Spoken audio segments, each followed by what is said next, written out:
नमस्कार दोस्तों, YouTube channel पर आपका स्वागत है। मैं हूं आपका दोस्त राजवीर सिंह लक्ष्मी। आज हम बात करेंगे दो अपकमिंग आईपीओ के बारे में जिनका डीआरएचपी फाइल किया जा चुका है। इसमें फर्स्ट है NTPC green energy and second है एचडीएफसी बैंक की सब्सिडरी कंपनी एचडीबीएल फाइनेंशियल सर्विसेज। तो इन दोनों पर ही बात करेंगे। यदि बात करते हैं एनटीपीसी की, तो उसका नाम है एनटीपीसी ग्रीन एनर्जी।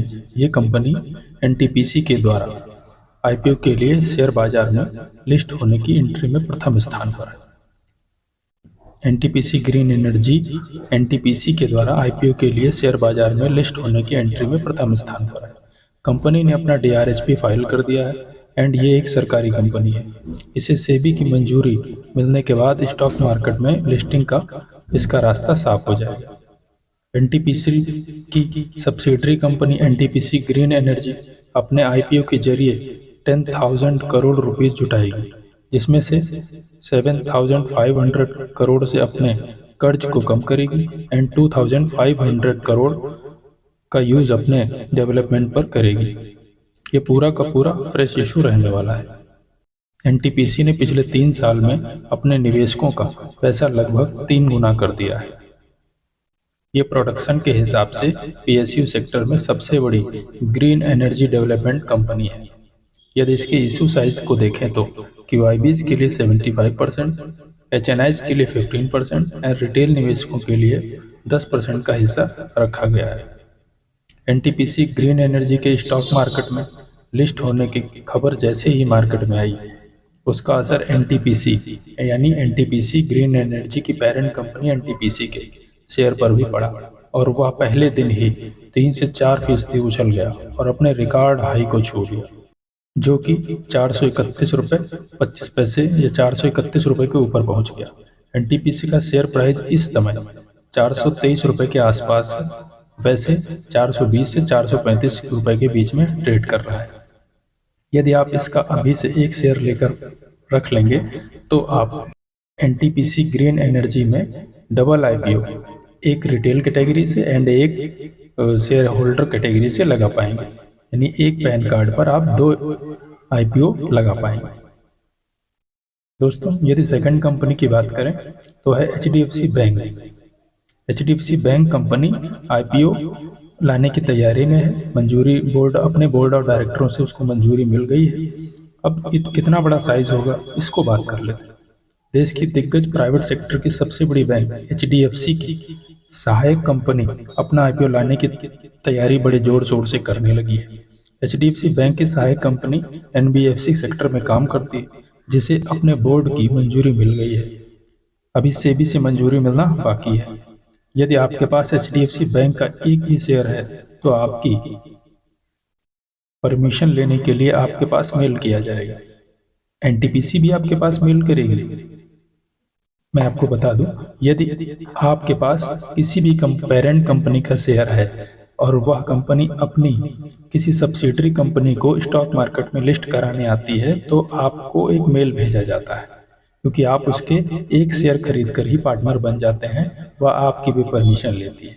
हालांकि जिनके पास स्टेक ज़्यादा होता है, परसेंटेज ज़्यादा होता है कंपनी में, वो अपना डिसीजन स्वयं ले लेते हैं। चलिए आगे बढ़ते हैं। 20/9/2024 को बैंक की तरफ से ये जानकारी आईपीओ लाने के संबंध में बताई गई और कहा गया कि बोर्ड ऑफ डायरेक्टर की मंजूरी मिल चुकी है।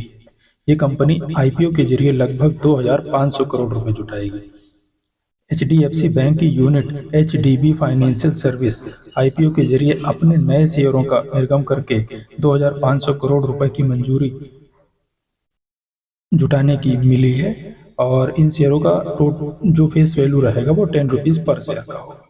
एचडीबी फाइनेंशियल सर्विस के द्वारा अपने आईपीओ में ओएफएस को भी शामिल किया गया है, जिसे वह अपने इक्विटी शेयरों को पेश कर सकते हैं। अभी इस आईपीओ को आने में थोड़ा टाइम बाकी है, क्योंकि किसी भी कंपनी का आईपीओ लाने से पहले बाजार की चाल को, अप्रूवल को एंड सेबी की मंजूरी चाहिए ही होती है। तब जाकर एचडीएफसी बैंक की सहायक कंपनी एचडीबी फाइनेंशियल सर्विस का आईपीओ बाजार में लिस्ट कराया जा सकता है। HDFC बैंक की इसमें लगभग 94.64% की हिस्सेदारी है। बैंकों को शॉर्ट लिस्ट किया जा चुका है, जिसमें Morgan Stanley, bank of America, Nomura, ICICI securities, axis capital and IIFL फर्मों को शॉर्ट लिस्ट किया गया है। HDFC बैंक HDB फाइनेंस के लिए 78,000 से 87,000 करोड़ रुपए का वैल्यूएशन चाहती है एंड IPO में बैंक अपनी 10 से 15% हिस्सेदारी बेचकर अनुमानित 7,800 से 8,700 करोड़ रुपए जुटाएगी। HDB फाइनेंशियल सर्विसेज के IPO लाने का निर्णय RBI यानी रिजर्व बैंक ऑफ इंडिया के आदेश 2022 पर लिया गया है, जिसमें कहा गया था कि भारत की सभी NBFC को स्टॉक एक्सचेंजों पर लिस्ट होना आवश्यक है। अभी इसकी पेरेंट कंपनी HDFC बैंक के शेयर का प्राइस लगभग 1716 से 1740 के बीच में ट्रेड कर रहा है। आप इसका एक शेयर बाय करके अपने पास रख लें। यदि आपके पास शेयर पहले से रहेगा तो आप शेयर होल्डर कोटा में अप्लाई कर पाएंगे। दोस्तों, ये दोनों ही कंपनियां बहुत बड़ी हैं और दिग्गज कंपनियां। आप इनका एक एक शेयर बाय करके रख लें। जब तक IPO नहीं आता है तब तक ये आपको डिविडेंड देंगे।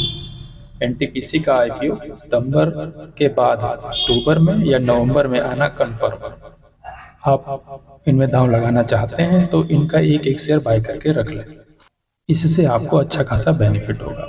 यदि आपको मेरे द्वारा दी गई जानकारी अच्छी लगी हो तो चैनल को सब्सक्राइब कर लें और बेल आइकन को भी ऑन कर लें, जिससे वीडियो की लेटेस्ट नोटिफिकेशन आपको सबसे पहले मिल सके। मेरे साथ अंत तक बने रहने के लिए आपका बहुत बहुत धन्यवाद।